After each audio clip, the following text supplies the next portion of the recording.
കഥ നടക്കുന്നത് വിർജീനിയയിലെ mystic false എന്ന ചെറിയ ടൗണിലാണ്. രാത്രി ഒരു കപ്പിൾ ഡ്രൈവിന് പോകുവാണ്. പെട്ടെന്ന് റോഡെല്ലാം മഞ്ഞിൽ മൂടപ്പെടുന്നു. ഒരു അദൃശ്യ ശക്തി വന്ന് അവരെ അറ്റാക്ക് ചെയ്ത് കൊല്ലുന്നു. പിന്നീട് നമ്മൾ കാണുന്നത് എലൈന ഗിൽബർട്ടിനെയാണ്. അവൾ ഡയറിയിൽ കാർ ആക്സിഡന്റ് മൂലം മരിച്ചുപോയ അച്ഛന്റെയും അമ്മയുടെയും കാര്യങ്ങൾ എഴുതുകയാണ്.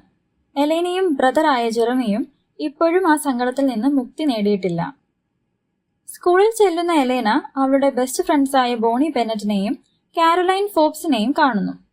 ബോണി തനിക്കിപ്പോൾ ചില അതീന്ദ്രിയ ശക്തികളുണ്ടെന്ന് തമാശയായി എലേനയോട് പറയുകയും ചെയ്യുന്നു. അതേസമയം ജെറമിയും ടൈലർ ലോക്ക്വുഡും തമ്മിൽ വാക്കുതർക്കത്തിൽ ഏർപ്പെടുന്നു. ജെറമിക്കും ടൈലറിനും വിക്കി ഡോണോവിനെ ഇഷ്ടമാണ്. എന്നാൽ വിക്കി ചൂസ് ചെയ്തത് ടൈലറിനെയാണ്. അവരുടെ സ്കൂളിലേക്ക് പുതിയൊരു സ്റ്റുഡന്റ് കൂടെ വരുന്നു, സ്റ്റെഫൻ സാൽവറ്റോർ. ആദ്യ കാഴ്ചയിൽ തന്നെ സ്റ്റെഫനും എലൈനയ്ക്കും ഇടയിൽ എന്തോ ഒരു സ്പാർക്ക് ഫീൽ ചെയ്യുന്നു. ഹിസ്റ്ററി ക്ലാസ്സിൽ വെച്ച് സ്റ്റെഫൻ തന്റെ അറിവുകൾ കൊണ്ട് എല്ലാരെയും ഇംപ്രസ് ചെയ്യുന്നു. എന്നാൽ ബോണിക്ക് മാത്രം എന്തോ ഒരു നെഗറ്റീവ് ഓറ സ്റ്റെഫനെ പറ്റി തോന്നുന്നു. തിരികെ വീട്ടിൽ വരുന്ന സ്റ്റെഫനെ കാത്തിരിക്കുന്നത് ബ്രദറായ ഡേമൻ സാൽവറ്റോർ ആണ്. വർഷങ്ങൾക്ക് ശേഷം തിരികെ വരുന്ന ഡേമന് നിഗൂഢമായ പല ലക്ഷ്യങ്ങളുമുണ്ട്. സ്റ്റെഫനും ഡേമനും വാമ്പയേഴ്സ് ആണ്. ഇതിനുശേഷം സ്റ്റെഫൻ എലൈനയെ കാണാൻ വേണ്ടി അവളുടെ വീട്ടിൽ പോകുന്നു.